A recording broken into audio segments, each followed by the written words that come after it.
Intro bareedaa fi haalaan kan nama hawwatu yuutuubii mataa keenyaatiif kan ta'u gara aappii biraa osoo hin deemin kaan maasterii keessaa kan argannu intro babbareedaa fi baay'ee kan namatti tolu ediitii gochuun isaallee baay'ee kan nama rakkifne qabannee waan isin dhiyaannee jirruuf uumammaatti kanneen chaanaala kanaaf haaraa ta'an sabskiraayib gochuun dagatanaa isin jennaan kallattumaan gabaabaa dabarru. Jalqabaa aappii gara kaan maasterii keenyaa ni seennaa.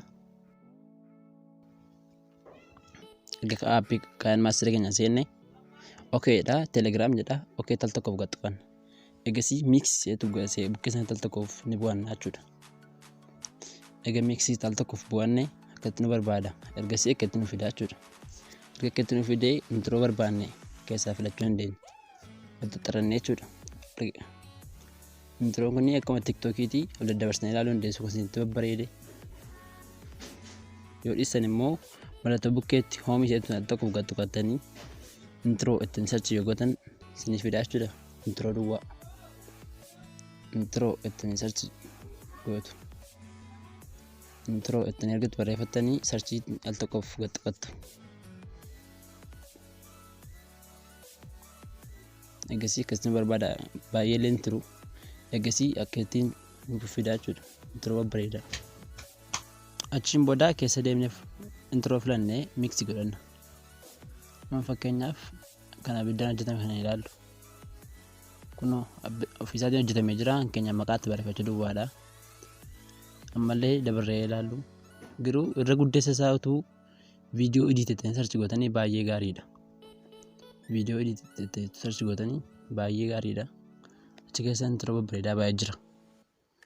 Fakkeenyaaf kunoo asii intro kana ilaallu kunoo kan fiilmiiti baay'ee bareeda akkasumallee kan yuutuubiiti baay'ee bareeda intro bareedaadha.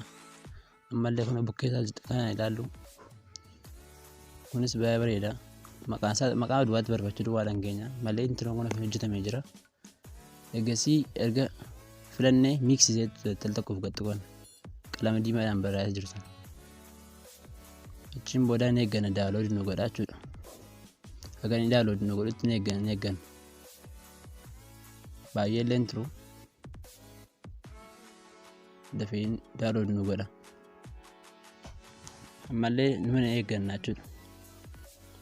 Egaa akkasii nu fidee daayirektii makaan maasterii keenya keessa nu gashaa jechuudha. Akkuma inni daayirektii nu geessan al tokkoof pilee godhanii ilaalla. Erga pilee godhannee ilaallee akkasii nu fida erga akkasii nu fidee mallattoo keelloo sanatti gadi bu'annee gargadi sanatti bu'annee maqaa yuutuubii keenyaatti barreeffanna kan tura barbaanne jechuudha.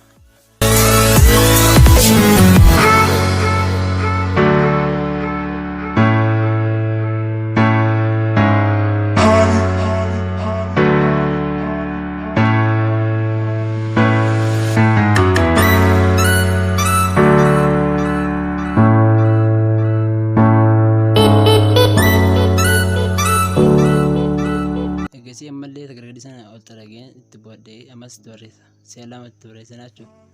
Tokko jalaan diimaadha tokko irra keessaan adiidha waan ta'eef seelama barreessana.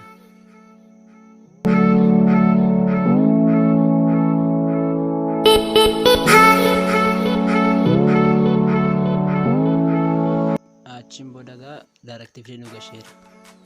Egasii seefii gochuu duwwaan nu gasheera waan ta'eef. Kuno naagashera addisa estii wal naagashera achiin booda mallattoo xiyya gara olii jirtu tal tokkoof tuqan erga tuqne seefii itti bu'annee seef godhannaa seef as viidiyoo seef tal tokkoof gad tuqannee seef godhanna qulqullina isaa eeguudhaaf illee waxxaxarannee ilaaluu dandeenya HD SD full HD dha. Achiin booda mana seefii nu godhatineenna.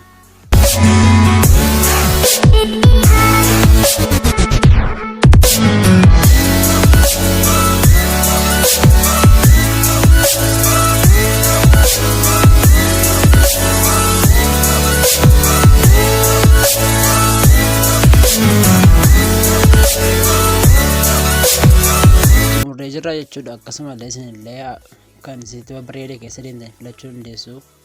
Egaa aappiin kun gosa baay'ee qaba waan baay'ee of jalaa qaba. Isinillee kan keessa deemtanii kan isin tole keessaa filattanii hojjechuu dandeessu. akkasumallee appilikeeshiniin kun sabskiraayib butanii yoo sarchi gootan sabskiraayib butanii illee isiniif fiduu danda'a. Gosa baay'ee illee qaba kan babbareedaa ta'ee fi kan namatti tolu. Fakkeenyaaf ilaallu kunuunsi gosa baay'ee fi kan babbareedaa tas jira. Isinillee daaloo dubbachuu dandeessu. Egaa barumsi keenya irraa kana fakkaata ture. Kan nama maatii kanneen jaalala kanaaf haaraatan sabskiraayib gochuun maatii keenya taasisan jenna. Galatooma.